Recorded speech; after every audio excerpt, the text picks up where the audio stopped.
9 appearances made, so cats are most welcome. Thank you guys. As like Wendy said, my name is Carly Sherrick. I am Director of Communications and Events for the Georgia Chiropractic Association. I am so excited for today's conversation. It's one that I've really wanted to have, so I appreciate GSAE and y'all indulging me and coming together today. We have a great group of panelists to talk about some of the challenges that we are facing, that we have been facing these past few weeks, that we will continue to face for the foreseeable future, especially over the next month or so. I have seen our panelists doing a great job with their associations and in their profession. So I definitely wanted to get everyone together, kind of use this time as a chance to take a breath, look up from our work, and look around and see what other people are doing. And maybe I'm not above stealing ideas, although we can call it sharing ideas, but definitely see what best practices are happening right now and how we can apply them to our association. So I want this to be a very interactive conversation. We do have 4 panelists, and I want to introduce them and let them talk a little bit about what they're doing with their association or with their company. I also have some discussion questions, but if you have questions or comments at any time, please go ahead and put them in the chat box, because we definitely want to make sure there's enough time to go over anything that maybe you're doing that you want to brag about. We want to hear about that. Or if you have any questions, if you've had any challenges that you don't hear someone address, we want to hear about those too and see if we can help each other out. So first, I will just introduce our panelists real quick. I'll let them talk about their what they've been doing, give them a few minutes to do that. First up, I didn't talk about any order with them, so this is just a surprise, but I will ask Ian Webb to go ahead and chat for a few minutes. Ian is Director of Marketing and Engagement with the Printing and Imaging Association of Georgia. He had mentioned some stuff they were doing over email, so I am really excited to hear from him. Yeah, so hello, if I don't know you. My name is Ian Webb. I am the Director of Marketing and Engagement for the Printing and Imaging Association of Georgia, PIAG. Typically my job is kind of more in membership marketing, and right now has turned into government affairs, which has been quite a switch and a challenge for me. I don't know how far do you want me to go into what we're doing right now? Yeah, if you just have a few minutes to talk about, have you had to stop doing something? Have you had to change as far as how you're marketing to members, or if you've just completely changed your audience? How is that working for you guys? So typically our members are not very engaged with our association, and that's kind of our biggest challenge. We have a large group health insurance plan. That's kind of our main draw as an association, why people join. They don't really come to things. They don't really engage with our emails. They'll open our, maybe we have about 20% open rate for our membership. It's not, we're working on it. It's getting better from when I started, but it's a challenge. And so we were very curious when this started how it would affect our engagement rates, because all of these shelter in place, stay at home orders do directly affect our members, because printing is pretty core to a lot of the essential businesses that do still have to operate. So within the state of Georgia, we have printers who are printing labels for medication, signage for grocery stores, the markers that stores are putting down right now for social distancing, signage about proper public health things. There's all these different things, and so, but local municipalities are either including or not including printing. So it's become a lot of us trying to keep up with what all of the local places are doing, to making sure that we know where each place is operating and if our members can and cannot operate in that location. So it's a lot of keeping track of a literal map of where are members located, a list of, these are the executive orders that are currently out there. Here's what they can and cannot do, and then basically communicating it. Either we have about, I would say 70% of our members are in the metro area, so Fulton, Cobb, Gwinnett, and DeKalb. So if it's anything that affects any of those counties, we send to the whole membership. if it's anything outside of that, we are sending specifically to the members in that region. But it's completely changed the way we do everything. We had our spring foundation fundraiser was scheduled for April 16th. My boss, Jason, and I, we had a weird feeling before all this started that this was just going to get really weird. So we actually, like, before this all started, we pushed it to November 19th and just kind of got it out of there, just kind of on a whim. Obviously glad we did that, because that wouldn't be happening. So that's been a whole thing, because usually our spring is kind of dedicated to marketing for the foundation, doing the fundraisers, and then we have our scholarship program. And so then, you know, promoting applications and then announcing our applications and like getting it all throughout the summer. So that's all still going to have to stay, but the money is going to have to come later. So it's going to be a kind of a flipped, it's going to be a reverse order this year. So we're kind of having to change everything that we're doing. We're working quite a lot, way more than I should say that we usually do. But yeah, that's kind of where we're at. Perfect. Thank you. And Valerie, I'm going to ask you to speak next, because we've had the exact same issue pretty much. And next on the panel is Valerie Smith, who is the Executive Director of the Georgia Chiropractic Association. And we've had the same issue as far as we have members all over the state, and different cities and counties are kind of coming up with their own rules as to who can do what. So Valerie, can you just introduce yourself real quickly and kind of talk about what we've been doing with GSAE? Sure. I feel your pain, Ian. We've been doing, you have to keep up with each jurisdiction to see what they're doing. Luckily so far, none of the cities or counties have said that chiropractors had to close, except for one. And we found that out. So we actually, one of our board members is a state legislator. So we had her contact the governor's office. And I think someone from the governor's office contacted them, and then they kind of rescinded the order to a degree. They told them they could only see acute patients. So that was a big win for GSAE, I think. I don't think anyone else could have done that, you know, had that influence to do that. So we're going to be asking all the chiropractors in that county, which was Camden County, to be members of GSAE after this. So we have done a number of things. I made the decision kind of early on that whatever we sent out, we would send out to everybody, not just members. Because we're a healthcare profession, I felt it was really important for us to lead on what they needed to be doing in their offices to make sure that they were safe and that their patients were safe. And so we've been sending out lots and lots and lots of emails, and actually getting a lot of opens. We've had some that even opened 50%, which is unheard of for us. Normally we're in the like mid 30s to low 40s, Carly, that about right for our normal open rate. So we've been busting that. They're all above 40 for sure. So that's been really good. I think that members and non-members both have been appreciative of the information we're sharing with them.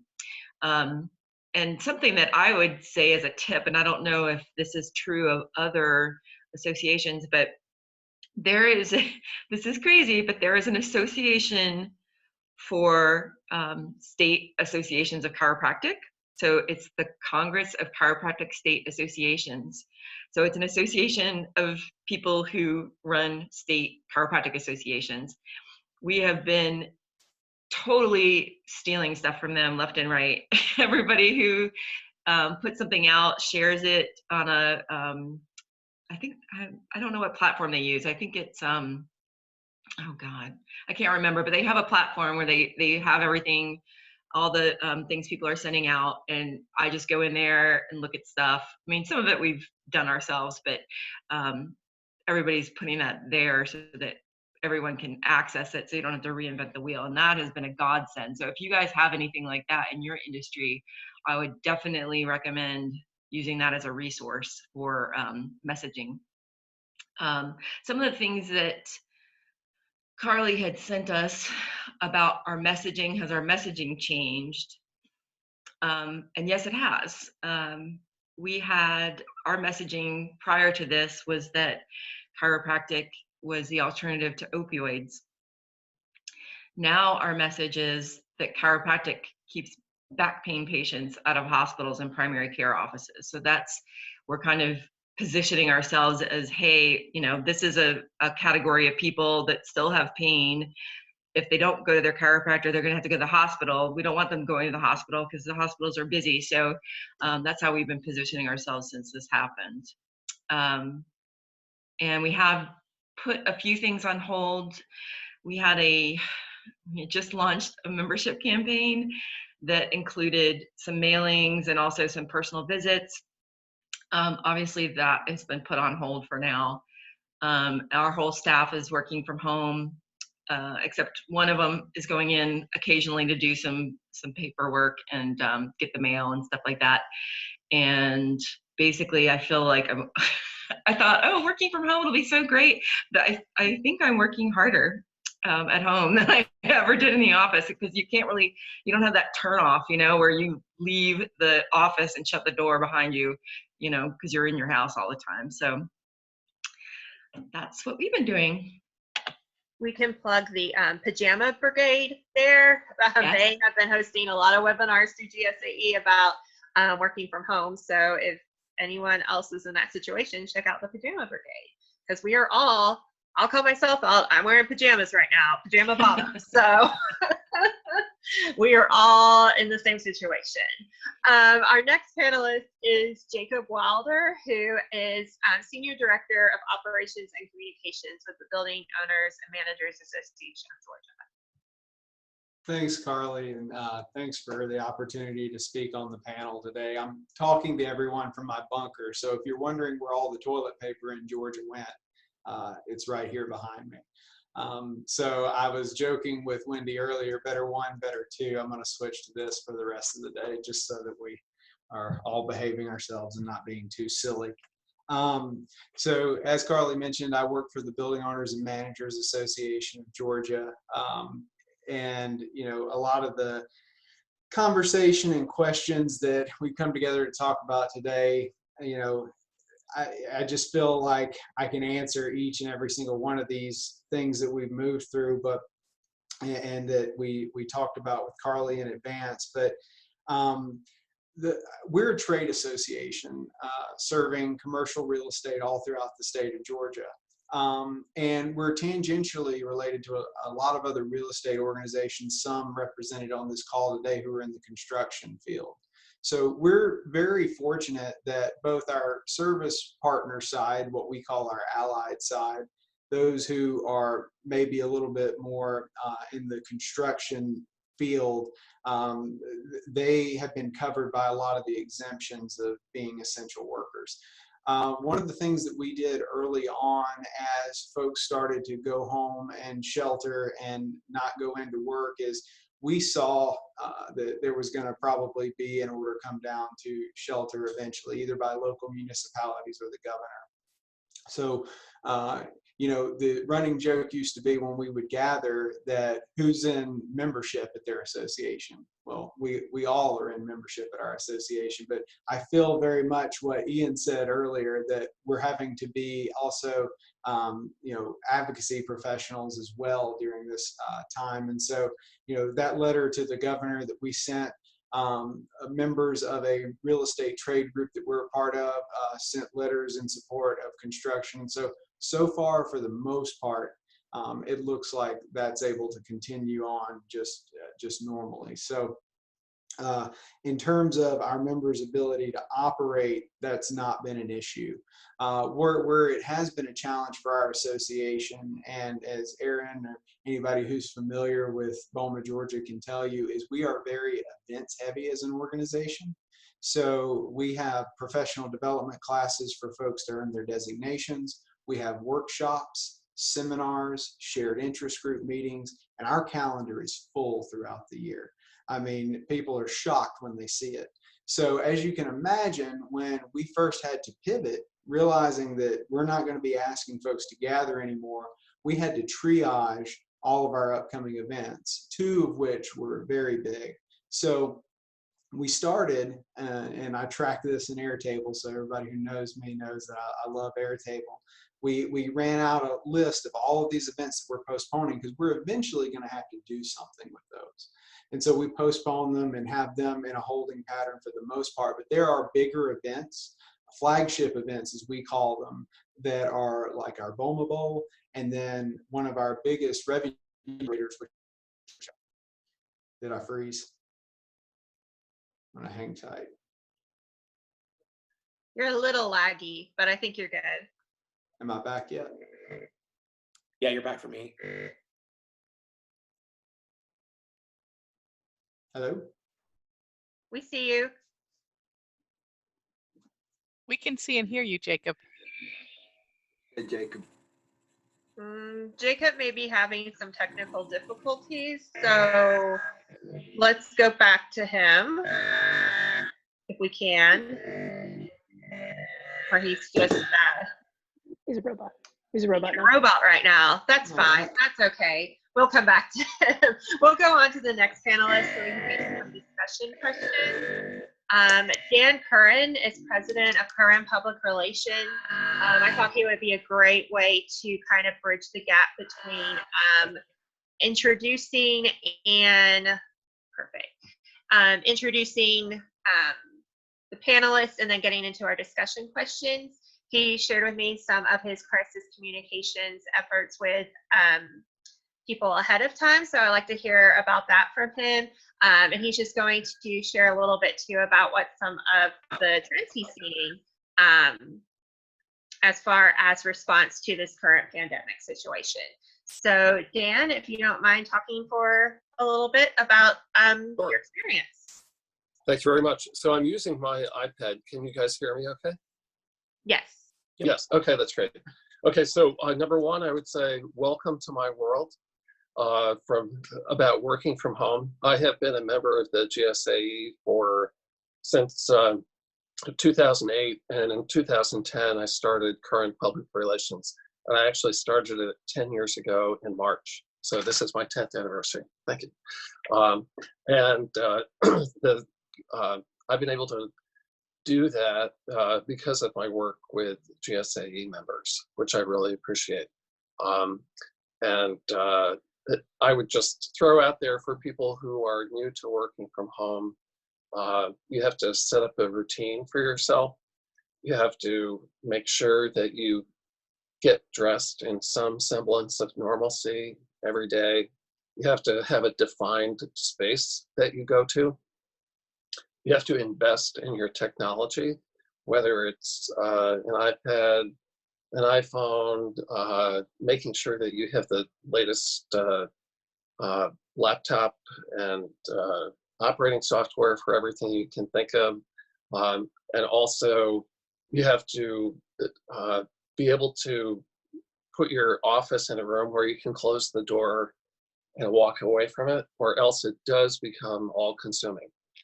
Now, the other benefit of working from home is that if your client needs you at 7 or 8 o'clock at night, you don't have to go to the office. You don't have to make that drive to actually go get those files, because those files are in the other room. You can actually access them from there. And my clients are GSAE members, but they're also based in other cities around the world. So I do Atlanta time, and then we have operations, some of my clients have operations in other parts of the world. So that is another benefit from working from a home office. You can actually pick up stuff and manage it right away. So what I do is I kind of serve as the communications and PR office for my clients. Some of them have their own operations, and some need someone who's been around the block a few times, who can offer best practices and say, okay, you know, the train is coming down the track. This is what you need to watch out for. This is what you need to avoid. Since I've been in the business for so long, I can anticipate what is going to happen next. And I also know how to take association news and the activities of your members and package them for the media. So I've worked on Oh boy, a whole bunch of different crisis scenarios. I've done patient death. I've done embezzlement by association leadership. I've done sudden leadership changes, regulatory issues. I helped one of my clients when 3 of their employees were detained by a foreign government. And then I have also done disaster response. One of my clients is the United Methodist Committee on Relief, and they are the international disaster and response agency for the denomination known as the United Methodist Church. And they're based over on Ponce. So through my work with them, I've found out that there are really 5 phases of disasters, and this is really applicable to the pandemic because it's trepidation, preparedness, you're in the eye of the storm, which is where we are right now. There's the aftermath and the recovery. So that's trepidation, preparedness, eye of the storm, aftermath, and recovery. And most of the time in a normal crisis, you acknowledge it, you state how you're going to address it, and then you talk about your next steps. I just did something with a client where one of their employees sexually abused a teenager. And so we had to acknowledge the situation. We talked about how we were going to address it. And then we worked with local law enforcement right away. And then the next steps were that we were putting policies and procedures in place to make sure that that never happened again.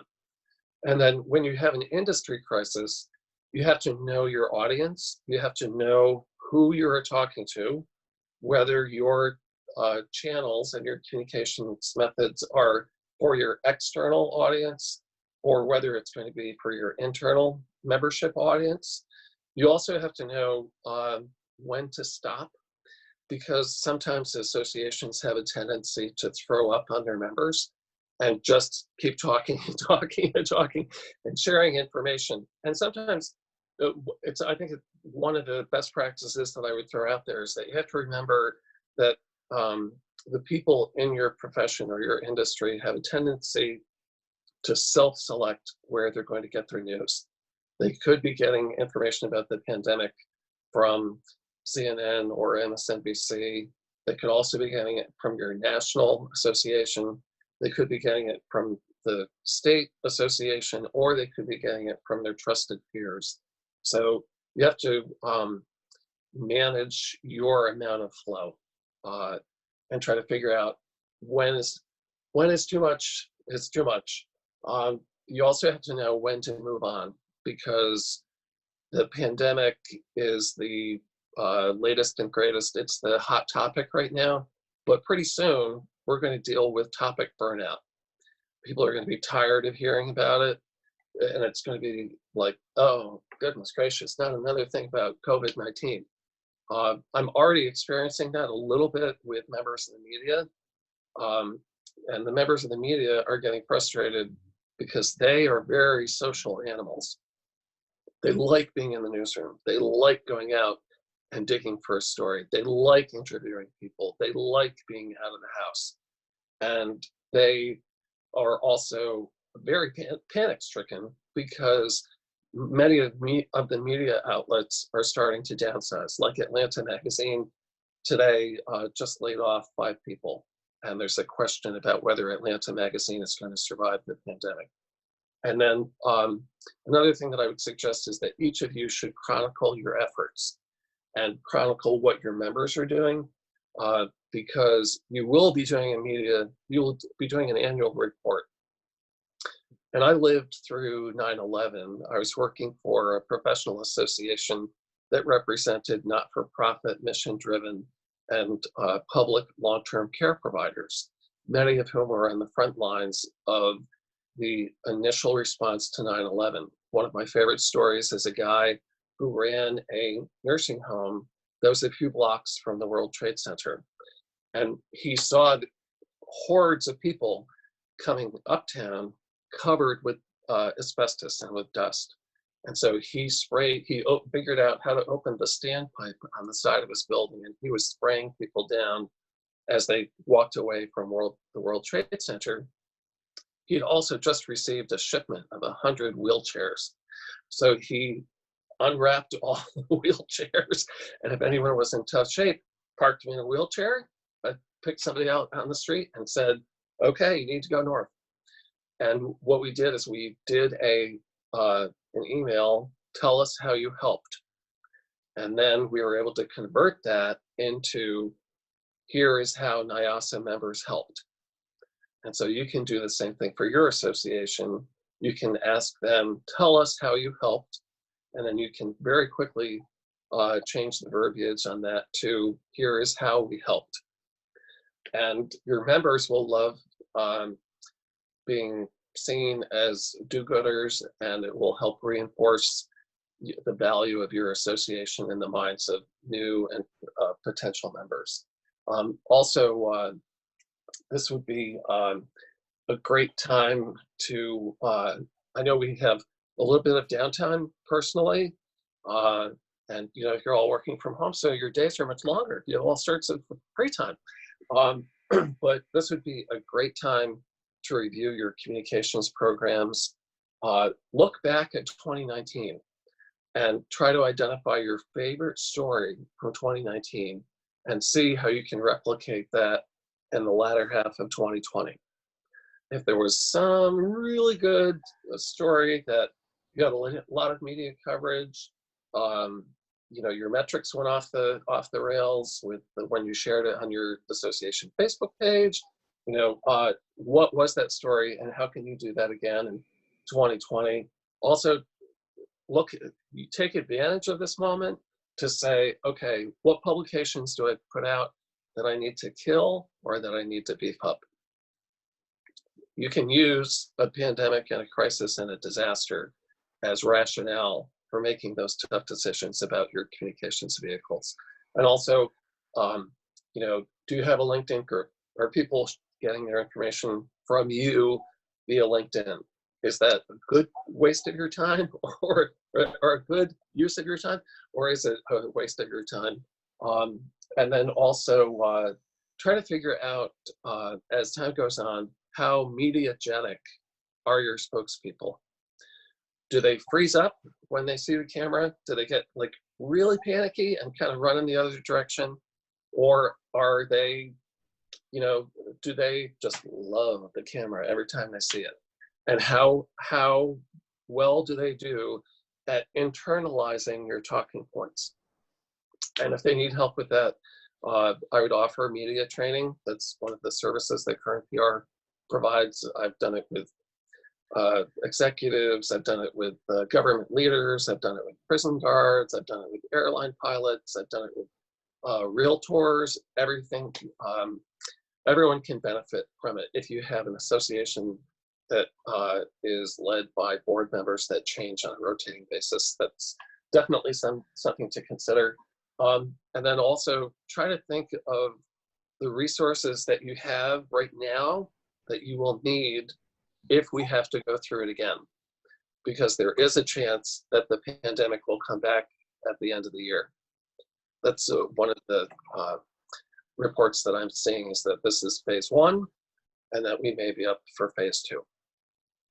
So that's such a good point. Yeah, because we heard rumblings about this. I don't think anyone could have seen what exactly what it would have become even just 2 or 3 weeks ago. So that's a good point, is now it's time to review and look forward if this is ongoing or something else comes down the pipeline. I did have a question for you from Trip. He asked, going back to those phases of the disaster, he asked, what's the difference between aftermath and recovery? So aftermath would be right after everything has fallen apart. And recovery would be the long term. So recovery is, so the pandemic is over, where the aftermath is layoffs, closures, something else. And recovery is, okay, so what are we going to do now? How on earth are we going to get through this? And what is the next one? So aftermath is triage. Well, I would say triage is more, Yeah, I guess you could say triage, aftermath would be triage, but the aftermath has a tendency to linger for a while. I always think of triage as you've been shot, you're in the ER, okay, let's triage this patient. And it's kind of like a short-term burst thing, but the aftermath could be felt for a while. So the recovery phase is, how is the association going to help the members rebuild their companies or their careers? Got it. Yeah, I was just thinking recovery is like rebuilding. So Yes. that's a good way to put it. And you can, one of the beauties of associations is you have people who are very passionate about your topic area. And you also have, most of you have very strong brands. So it would be great if you could position your association as advocates for your members, but also advocates for the state and for the business community. And this is what, the Association of Widget Manufacturers connected Acme Widget with small business administration loans. And, we had a webinar that talked to the executives and the frontline staff about how to go through the SBA EIDL application process. And, these are the tools that we offer to people. And look, here is a success story. And so that's another example of why you need to chronicle those, and also get the rest of your association staff. But now would be a great time to email the rest of your association staff and say, okay, by the end of 2020, we're going to be doing a success report, or like an annual report, and we will need member profiles to include member case studies to include in that annual report. So we need to be on the lookout for a success story or an example of someone who benefited from their membership in the association, and make sure they have a good headshot and all that stuff. Perfect. Thank you. Jacob, I saw you were back on. Did you have anything to add to what you were saying real quick, like for 1 minute? Yeah, no, I can just pop in. And Dan, I love all your points, but I could use your help in finding that free time you were talking about. That would be helpful. Usually between 5 a.m. Yeah. yeah, that's about when I find it. So, but quickly, I think I'd landed in the events page or the events piece and was talking about how we just have a dashboard of events that we move, but our flagship events, which we classify as our BOMA Bowl and our trade show, which is a huge revenue generator for us, we had to figure out what we're going to do with those, because those are no longer possible to hold. They occur in April and May, and as far as we know, those are not going to be able to be held in person. So we had to move those and make the difficult decision to postpone one until next year, and then one in the fall that we were able to work with our venue on. So those are, kind of some of the big things that we had to pivot and move on. In one of the questions is, did we have to cancel anything? Well, that's the kinda. I mean, we prefer the term postpone rather than cancel. So, in most cases, there were a few smaller meetings that we had to cancel. But in terms of those print publications and marketing pieces that were supporting these events coming up, particularly the print pieces, we did have to cancel, because there's no point in sending them out if those events no longer exist. And so we took an approach, and just to sum it up, is when we were communicating out with members, it was not a blast communication. We're not hitting them with this event's canceled, that's event canceled, or a mass blanket email that this is canceled. We took a more strategic approach and a slower cadence to reach out on specific events to those particularly affected with a message that we had all agreed upon and crafted together before we went out. Now, there were the members beating down the doors and wanting to know what's happening with this event and that kind of thing, to which we said, we're monitoring the situation. We're going to communicate with you a contingency plan. If you can hold on, we just want to make sure that we communicate it correctly to you as well as everybody else affected. And so that was our approach, and it was, so far as we can tell, well received by our members. And you know, everybody seems to understand, and we haven't had too much blowback from taking that approach, which has been really good for us. The final thing that I'll say, and then we can open it up, is in my communications and personal outreach, when we're reaching out to folks, we're saying, how are you? How are your loved ones? How are you doing? We don't start with the association business first.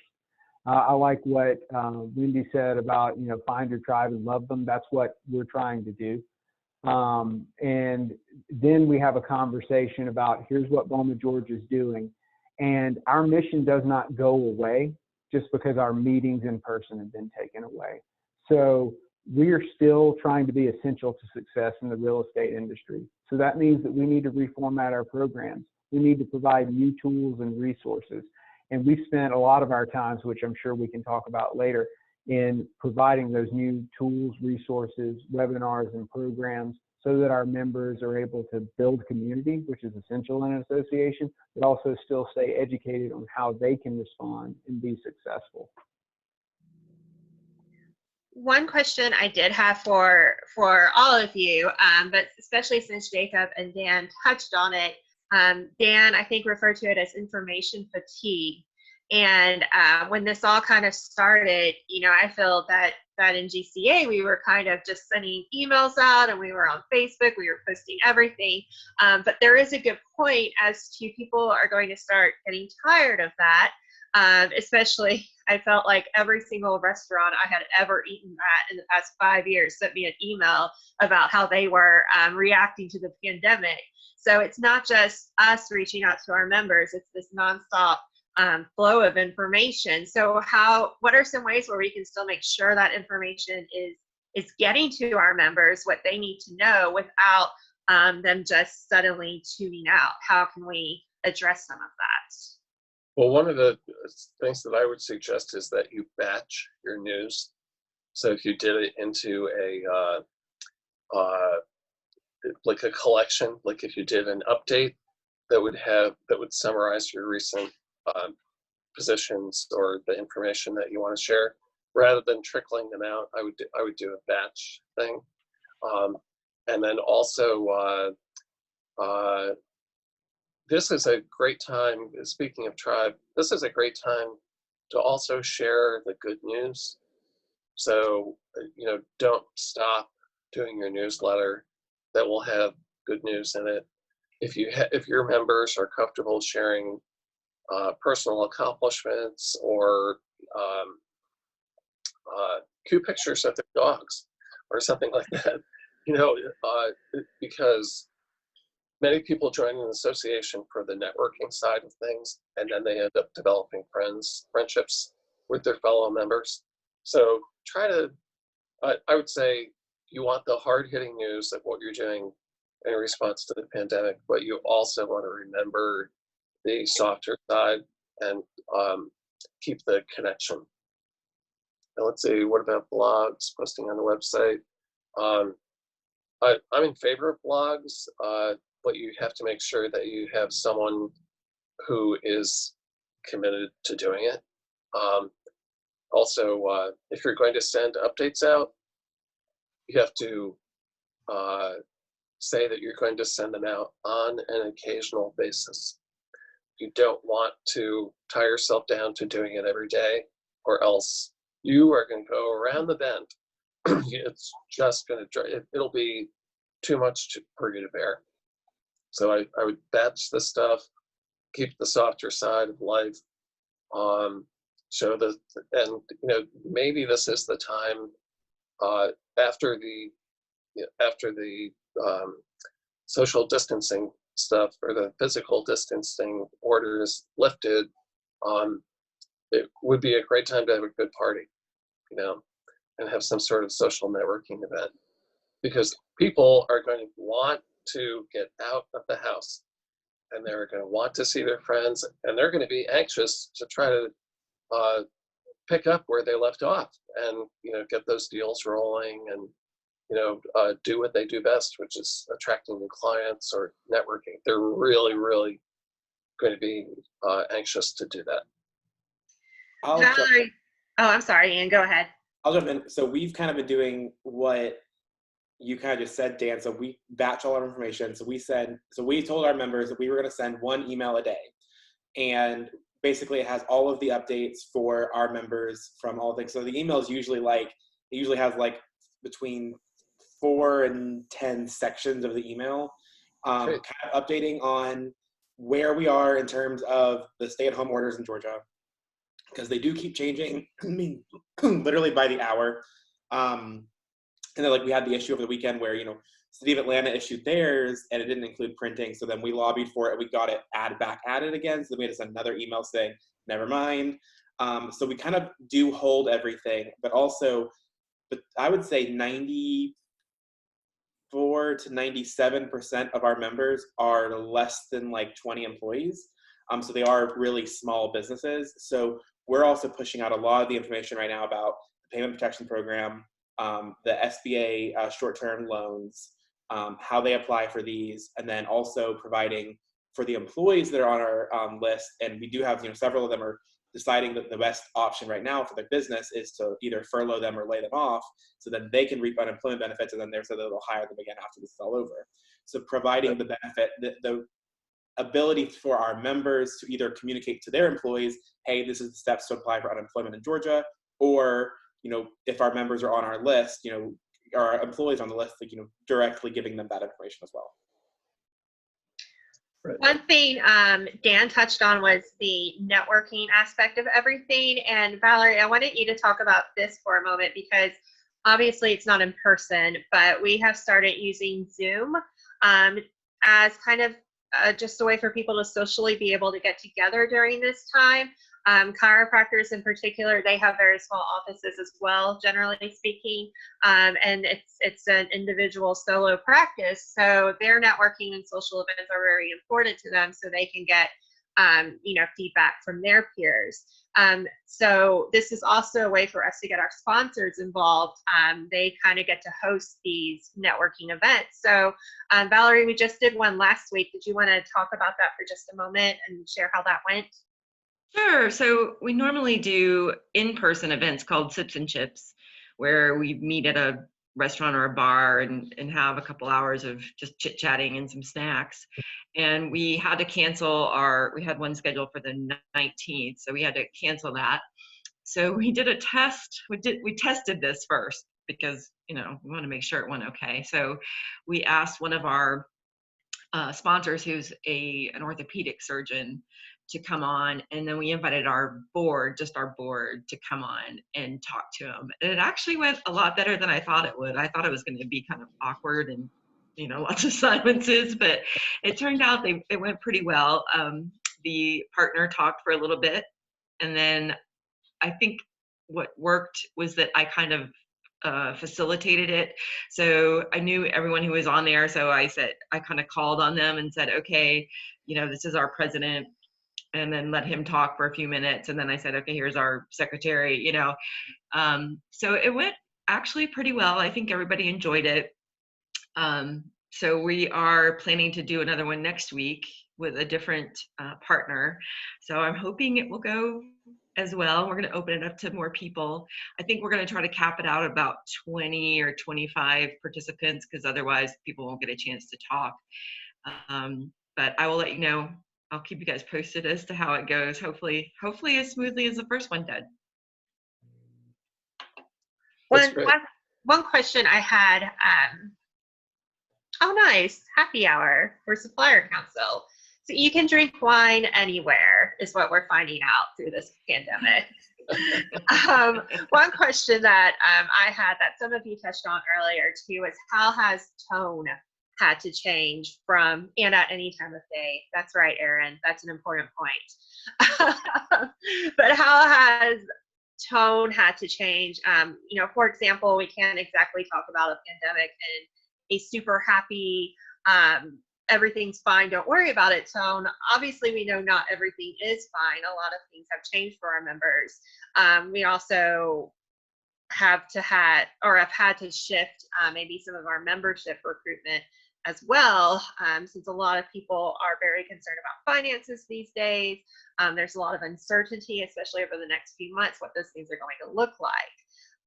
And Winnie's absolutely right. We've gotten some tone-deaf emails from individuals from various companies over the past couple of weeks as far as that goes. So can y'all address just a little bit about how you've shifted just in speaking to members, what it might have been like, at the beginning of the month, March 1st versus April 1st, what that has changed into? I would say for PIAG, like we shifted our messaging or like our tone from the beginning of the month was every association, you kind of have that salesy side of things. Like, this is why you pay dues to us and you should come to our events and you should, and like we have our biggest one of our biggest things we do is a print excellence competition. So like submit your pieces for printing and like that you've printed and like bring them to our office and pay us to enter kind of thing. And so we've had to shift our tone from like this salesy almost feel to we are here to benefit the printing industry. And we've kind of, between us and our other affiliates around the country, we've created this campaign that's called Print is Essential. And so if you follow any of us on LinkedIn, you have seen it. And so we've kind of gone from the benefit of our association to the benefit of the industry. So it's been a bit of a broader shift in a way.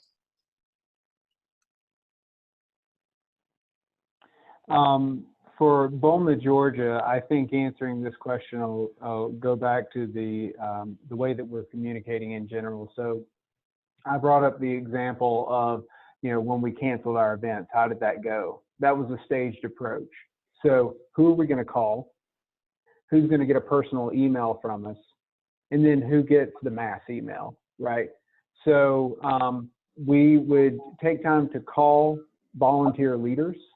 We would take time to call our sponsors and the major sponsors and the minor sponsors and the overall program sponsors. Then we would switch to a personal communication. So for example, of our BOMA show, if you were an exhibitor, you got an email, but it was a personal email and it came from our CEO. And the same thing went if you were participating in our BOMA Bowl, you got a personal email. For all those who were not involved in the event, but knew that the event existed and maybe hadn't registered yet or was not on the event, we waited till our e-newsletter to communicate and provide that summary update. So as we're communicating that out, it starts off with that message of Bowman, Georgia is here for you during this time and seeks to still be essential to your success. We're opening with that. And then we're hitting them with, here are resources that we provided for you, and here are the updates on the programs that you're familiar with and know. And here's also how we're pivoting to still make sure that you have opportunities to meet and connect and be educated during this time when we can't physically gather together. So part of the other strategy that Bowman, Georgia took operationally was to switch our program offerings to webinars and to switch our content production to our blog resource and our video resource, where all of the attention is focused on the COVID-19 response. We had been fortunate enough early on to build a relationship with other associations, one in the area of infection control. And we were actually able to reach out to them and say, can you partner with us to produce a webinar that goes across the country and for all of the Bowmans across the country about how to think about infection control within their buildings, because these can obviously be big venues for moving disease through. And we were able to partner on that. So that's how our strategy has changed, and it has helped us be able to communicate with a tone that we're here, we care for you, and realize you need these resources right now.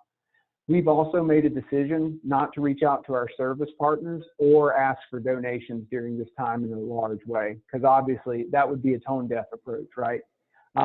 If we do need folks to sponsor or support events, we use a very targeted approach and only with those who have expressed an interest that they want to help during this time. So that helps us avoid this feeling of, oh, they're still trying to profit during, this really bad time and all that stuff. But we have found that through a targeted approach, some members want to actually step in and help at this point in time and sponsor things and support them. And so that's been really nice to see. And it helps us, strike a tone in our communication that members are responding to very well. Guys, I want to be a good steward of everyone's time. We have about 7 to 8 minutes left. I'm going to put my email in the chat box. So if you do have any additional questions or want anything answered after this, please email them to me. I'll be happy to send it to the panelists, and we'll be happy to share with everyone, especially if you're on the Communication SIG email list. I did want to share this question from Erin because I think it's an important conversation to have, and probably one we'll be having for a while. She's asked, currently we're all in a mode of support. We need support, we're offering it, etc. But soon do you guys think we'll be in survival mode? And how do you think that will change our tone and methods of communicating and showing our member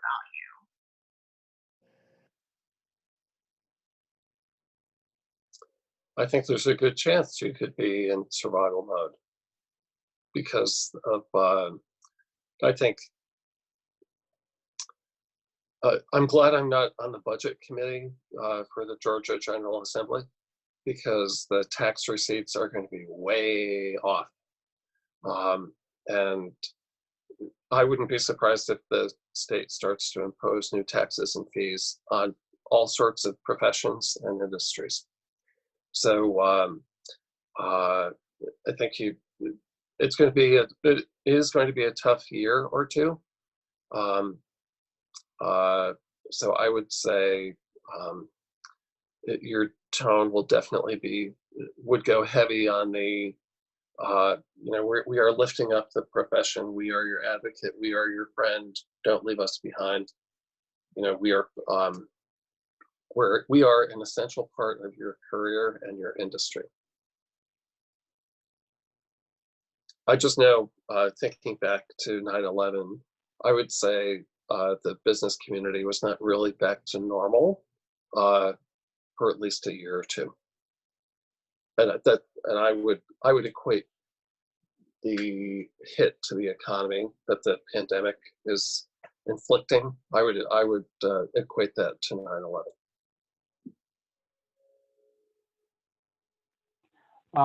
So I'll answer a question and some stuff coming in the chat. I'll be happy to share some resources with everyone in the post event communication that goes out, Wendy, some of the stuff that we're doing.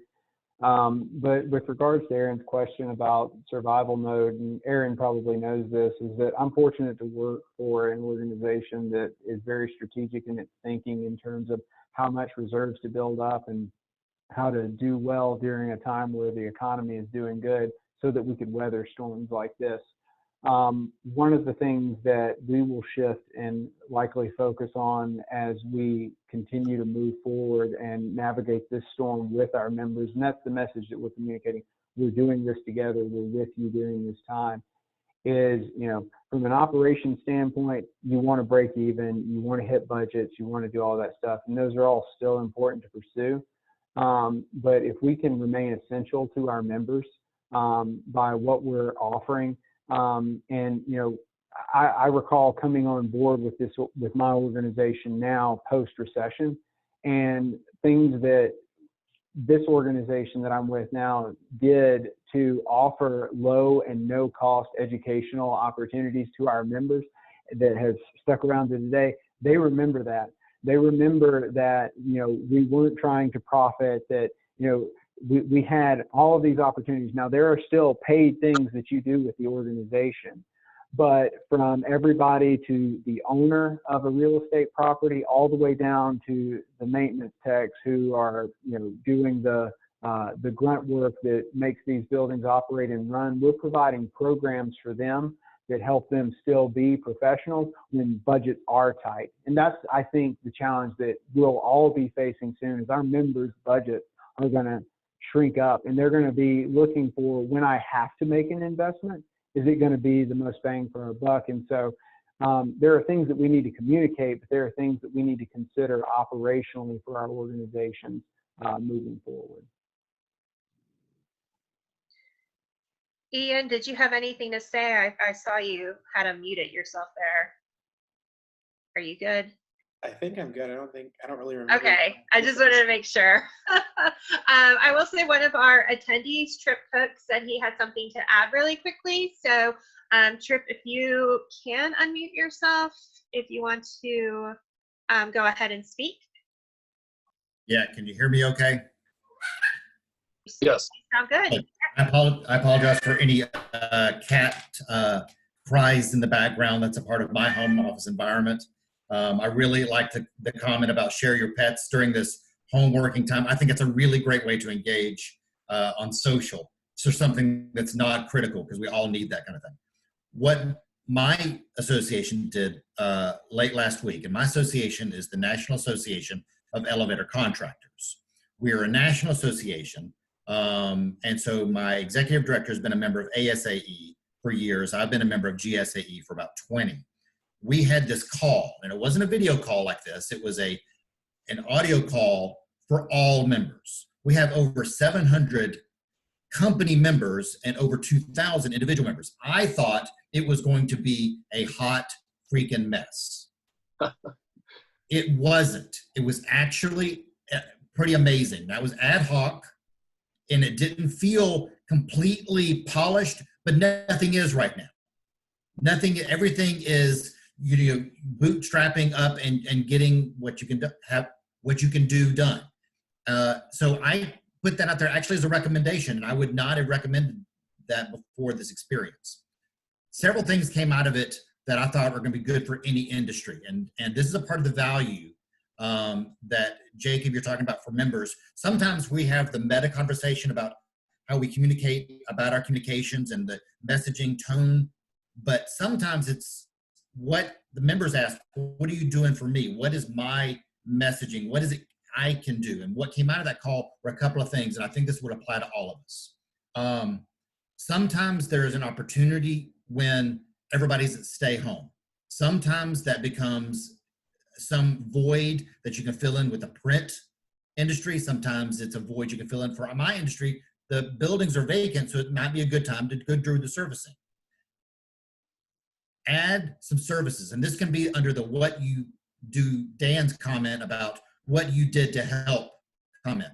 A lot of my members are adding extra cleaning to the services to sanitize them more than they would beforehand. So that's kind of on that list of what we did extra. For all of our members, we're encouraging them to get email addresses for people in accounts receivable. Stop sending paper emails. Nobody's picking up the mail right now. Tell members to get emails from accounts receivable. Second thing, if payroll for members starts becoming an issue, talk to your bank. The banks right now have this bailout package where they have loans for low interest that are being underwritten by the federal government, and your members might have access to some of that funding.